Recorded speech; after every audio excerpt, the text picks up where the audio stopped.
Hi everyone, it's Natalie here, and it is kind of later in the evening on a Sunday night. Yeah, it's the 6th of October. Just in case I don't get this up right away, although I don't see any reason why I won't. And yeah, I've got another Sunday night harvest of pottery to share, and I'm super geeked about it because Tom and I are getting ready for this really big, hopefully annual pottery sale at the end of October. So it's the weekend of the 25th and 26th and 27th, new moon time. And it just looks like it's going to be super fun. The new, oh, we can't see it. Kind of, sort of, there, ooh, maybe? No. Okay, we may not be able to see this. We can sort of see that those little owls at the bottom of the poster on that pot are mine. So it is yeah, it's just not wanting to, there we go. Yeah, so like they chose my piece for the middle of it. I was really geeked. And I thought, wow, I really want to share. And the format of this poster as a PDF for some reason didn't want to upload to Facebook right away. And it's not going to be Instagram friendly either. So yeah, you pick and choose, you figure out how you can share it, and then you move on. So I was really excited about that. I don't have that exact piece to show tonight, but I have another one that's similar, although its little branches are not, they're not quite matched up the way they're supposed to be. Here we go. Okay, now they are. So, whoops, there's the front of the little owl. And then as you spin the piece, there's also a little moon coming up from behind. There's less glare. Yeah. And then on the inside, I painted it blue. I like to put little colors on the inside so that there's kind of a surprise because it's so monochromatic on the outside. So yeah, I had made a bigger one that was like really fat that had two owls next to each other on it. So anyway, and I sometimes make cups that look like this where I put the owl inside the bottom of the cup. So when you finish your tea, there's a little pair of eyes looking up at you very innocently and sweetly. So I think I'm going to have to put some more of those together before the sale. But in the meantime, I have some other pieces that just came out of the kiln that are a completely different clay body, and it's the same technique. It's just using 2 layers of slip instead of 2 layers of underglaze. So it's still water carving. Kind of a complicated process that's not easy to describe without showing you. And I did start to make a video of that at one point. I'll have to see if I still have that footage and see if I can piece it together and upload it at some point, because it's just fun. It's just fun to share. And I signed the bottoms of my pots. They all say Nat on the bottom. But that's my favorite combo. It's sky blue over black slip. So there's one. And I also made some that are more cups, so these don't have the actual handles on them. So they're more like teacups. And those have mint green over black. And that one, the black slip made some fun designs there as I was scrubbing away, so I didn't wash all of it off. I just kind of left it. So that's what most of these were. Oh yeah, I made one that was kind of square shaped. I like beat it into a square-er shape. And this one is mint green too. It's hard to tell the difference unless you see them together. But they're very similar. And it's on my favorite clay body, or one of them, which is called Deep Red. And yeah, you can't quite see how lovely it is because of the lighting in here is so crummy right now because of the time of day, but they end up looking really nice. And it's all Japanese, honeysuckle. Oops, lots of ringy-dingy sounds. And I did manage to get one bowl out of it, which came out okay. It does look a little, the glaze kind of made a donut glaze kind of thing on that one edge, which I'm not thrilled about. It's kind of my fault.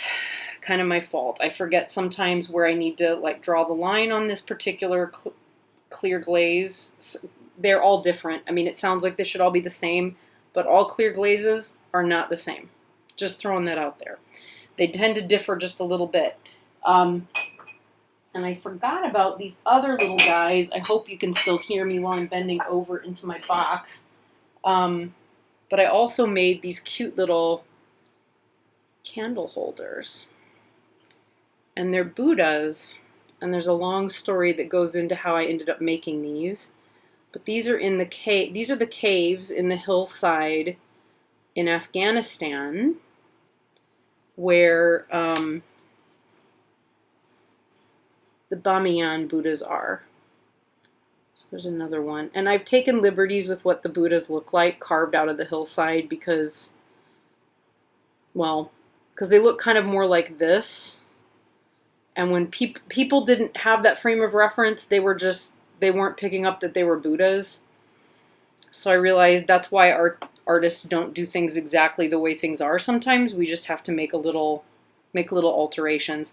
And I tend not to sign these because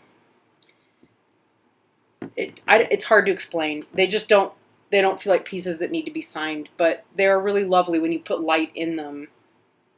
And there's a story behind it. And I may as well go ahead and tell it. I mean, it's not really super long. Suffice it to say that I realized one day on my journey as a Buddhist, looking at, I had been through seminary twice, not once, but twice, and left twice, because the people who were running the seminary programs and or the monastic programs that I was in were kind of corrupt, honestly, and I wasn't willing to tolerate it because it was so antithetical to the teachings. And I feel like above all else, if you're not going to adhere to the teachings and you're going to impose them on others as a standard or a way of life, you must lead by example. It's crucial. And the folks that were running this were not able to do that. And so I needed to leave. And it left me really like, I'm not wiping a tear, I'm literally just itching. Just to be clear, there's like no layer of sentiment there. But yeah, it was just awful. And I felt terrible. And it left me in a really dark place for a long time, questioning what I'm doing, questioning my existence, questioning my practice and what I'm doing with it. And I've never completely given that up either. I mean, I know now because of this experience that's kind of being, albeit not very well described or brought forth through this attempt. But I started to realize at a certain point, I couldn't undo it. I couldn't undo what I had learned as a Buddhist. It was, I couldn't forget that I had gone through what I'd gone through, that I had had the experiences that I'd had. So, one day I was looking at pictures or images of the Bamiyan Buddhas, and it struck me that the image of the hillside with the missing Buddha held more meaning for me than any kind of restoration of the Buddha that could be brought about. So they could go back in and they could maybe rebuild or restructure the Buddhas that the Taliban shot down, and literally just decimated. Or they could leave that space and leave it open and, offer money that might have been used to restore those Buddhas to the people of that valley who really need it. Not only that, but when the Buddhas were taken, once they were down, there were these caves that were discovered in the mountainside behind those Buddhas that held paintings and extraordinary things that people really had not spent the time to go and see, or in many cases didn't even realize were there, simply because the focus had been on the figure of the Buddha itself. And what the caves revealed was the experience that the people had had of being, in a deep practice. And so they had they'd dug out these really rudimentary caves out of the walls behind the Buddhas, and would practice in there and paint, and were deeply inspired. And it was a real moment for me in discovering something very important. So I continue every now and again to revisit what does that mean through the creating of these pieces, particular pieces. And I'll probably continue at some point to explore that in greater depth artistically, with other materials and other formats. But right now, this has been the most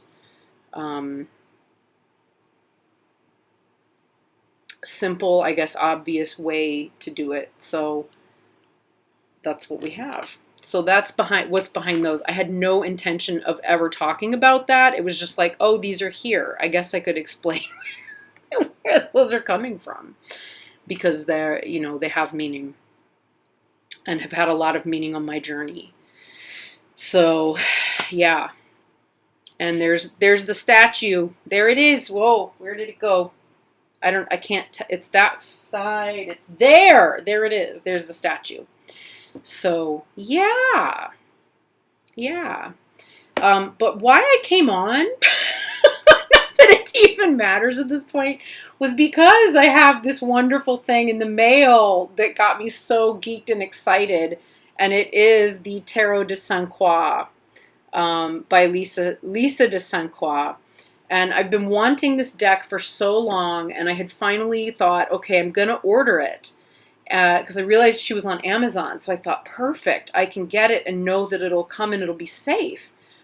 And for whatever reason, it did not qualify for delivery to my special Amazon locker down the street. So I'm just going to have to get a P.O. box, because this is the only way to manage this.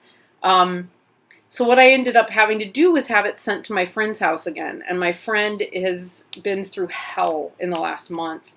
And I've been busy. And it's been very difficult for us both to find a mutually agreeable time where we could actually get together and exchange things, space, time, and so on. And her cat was deathly ill last week and is never going to really recover, but is at least stable at this point.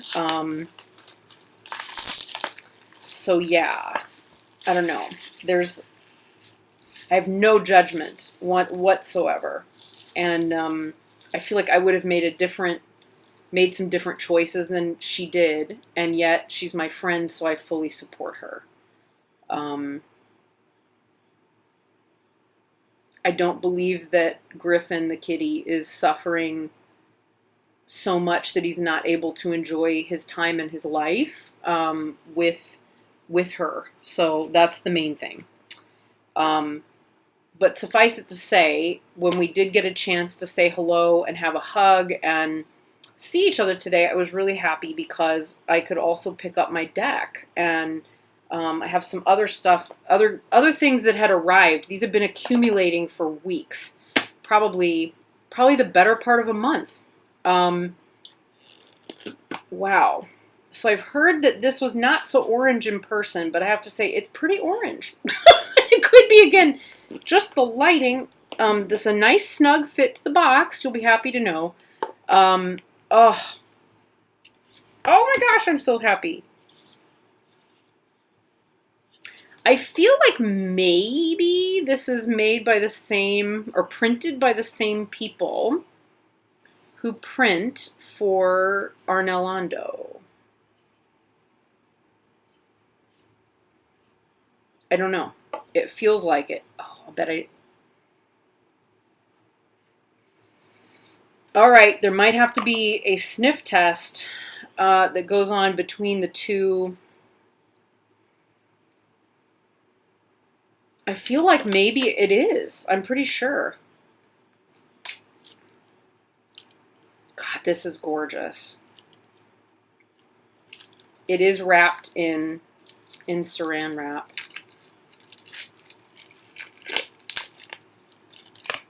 Well, it's not saran wrap, but you know what I mean. It's the cellophane-y stuff.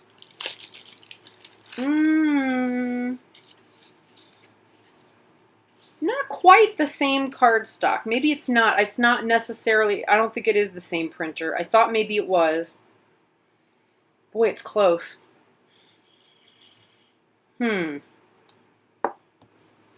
Definitely different. Well, it's different cardstock anyway.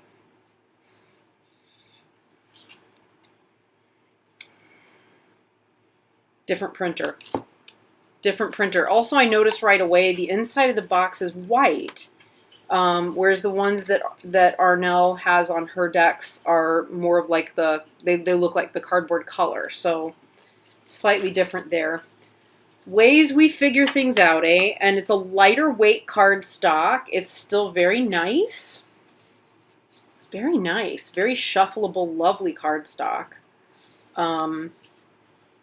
I think we're all pretty familiar with these images. Let's see, is it this side? This side seems to be better sometimes. Oof, look at that fool. Maybe it's better this way. Yes. That is a very happy fool. That is a very trickster fool. So yeah, oh, this magician as a Sufi. Wow, and the backs of the cards,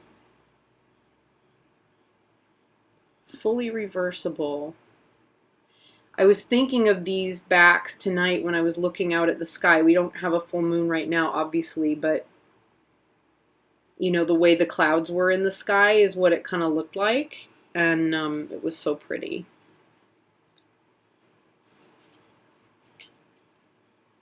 The High Priestess. I thought maybe that was stuck together. Nope, because there's the Empress.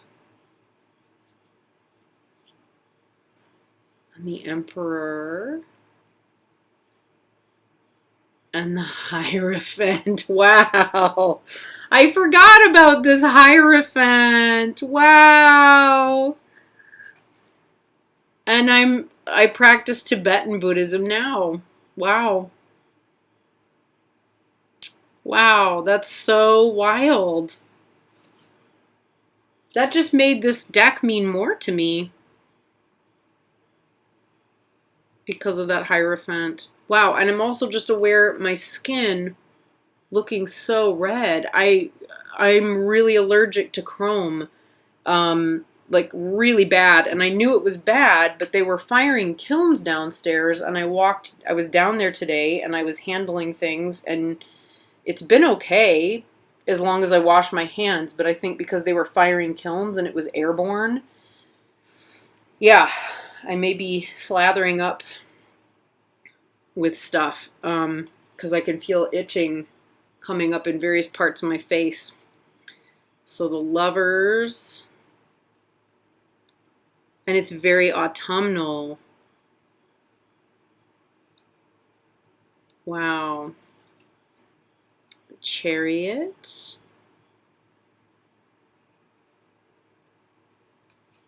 Oops, there she goes. Strength.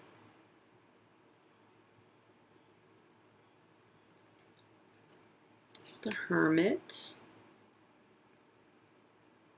So I have to admit, part of my motivation in getting this deck, aside from just having wanted it for so long, was that it felt so autumnal and accessible. And I need...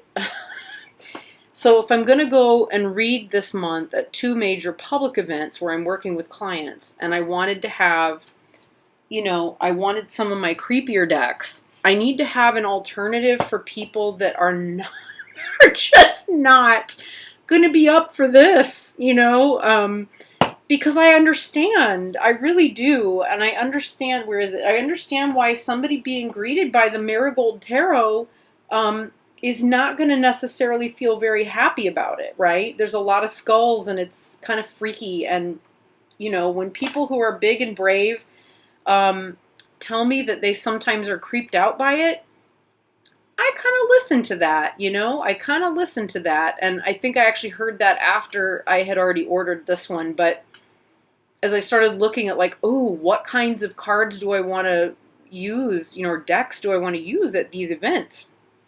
I'm starting to itch everywhere, folks. I'm going to have to get in the shower.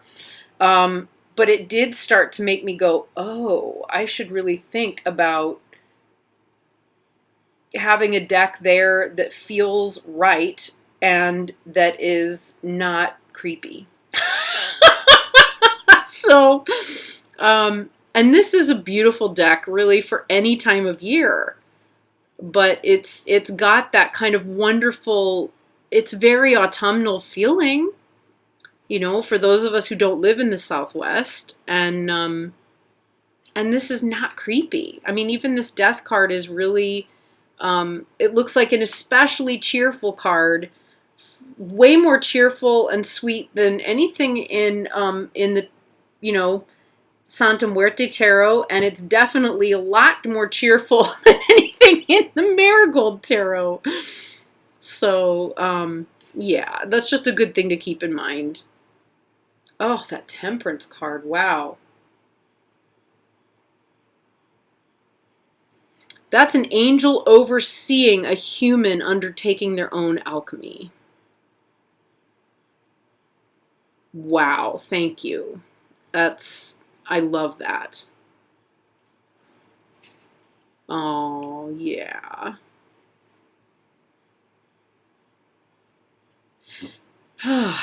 So, just not even going to talk about that today. The Tower. Oh, Icarus. And Kali in one card with crows. Maybe that's not Icarus. No, that is a dude riding off on a crow. Okay. And that definitely looks like Kali. Looks like Kali Ma in that up there. Up there.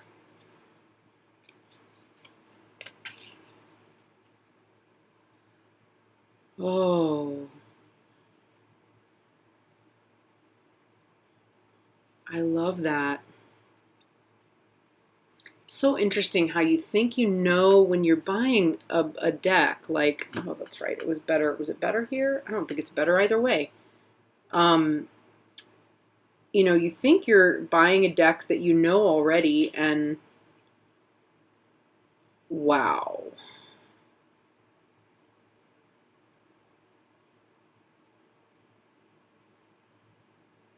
So, wow.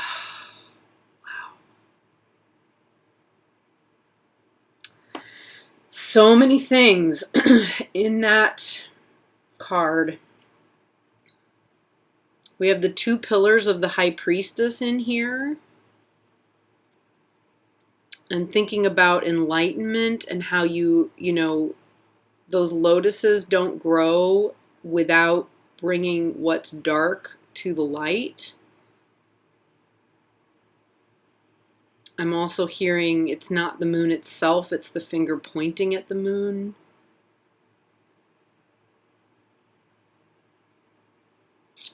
Wow. And I love this one.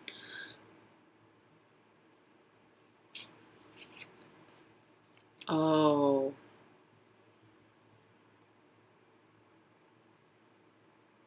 Is that...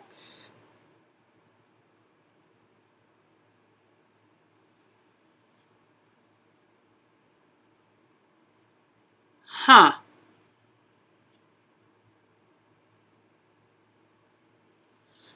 Rich symbolism, rich symbolism in here. In the world. So yeah, I'll have to get in and do. Excuse me. There's a lot going on here tonight. Apparently. Oh.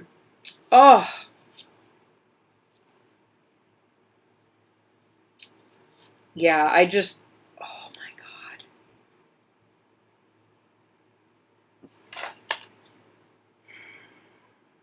Give me goosebumps on every.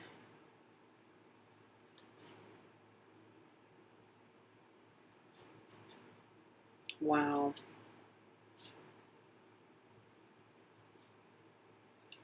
Yeah, so I'll obviously,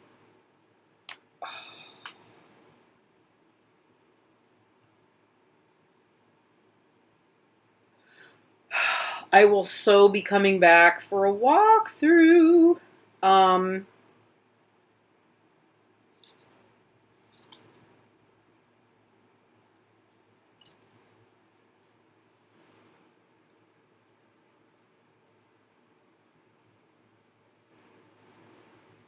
Damn. I have goosebumps all the way up and down my arms, all over my body. Okay, it just went down my legs. It's a yabium. Wow.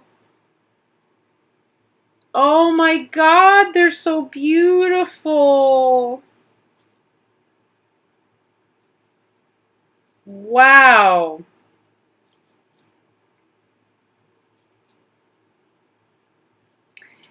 And I gotta say,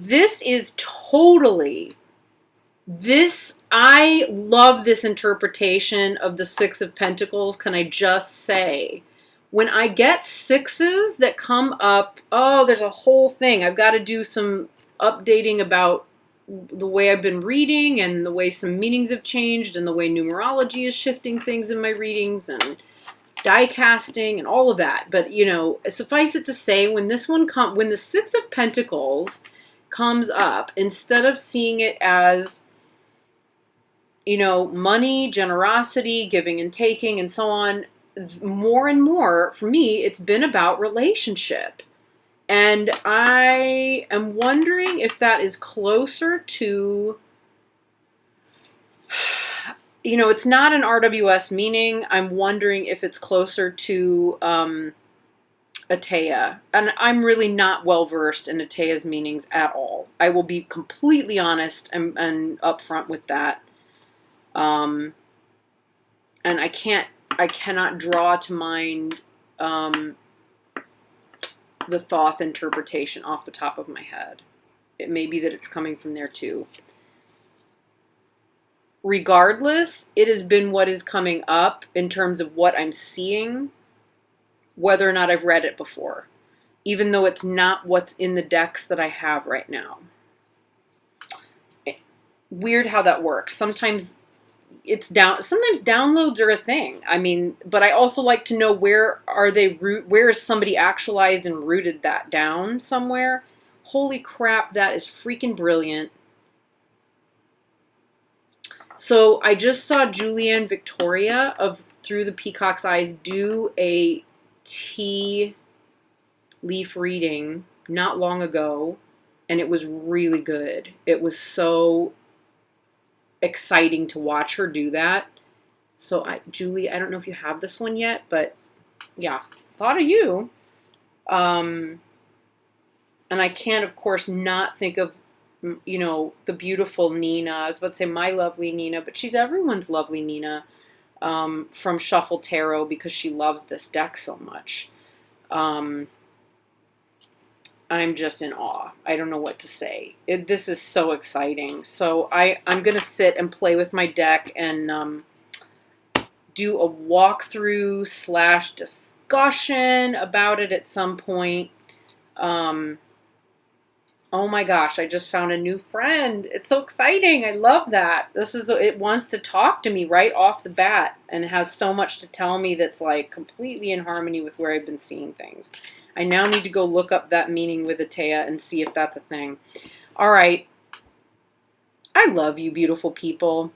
You make me so happy. Thank you so much for being here and for sharing this journey with me. And I will be back to you at some point soon, either more cleaned up or a little more haggard, one way or the other. But I'll be back. Okay. Have a beautiful week. See you soon.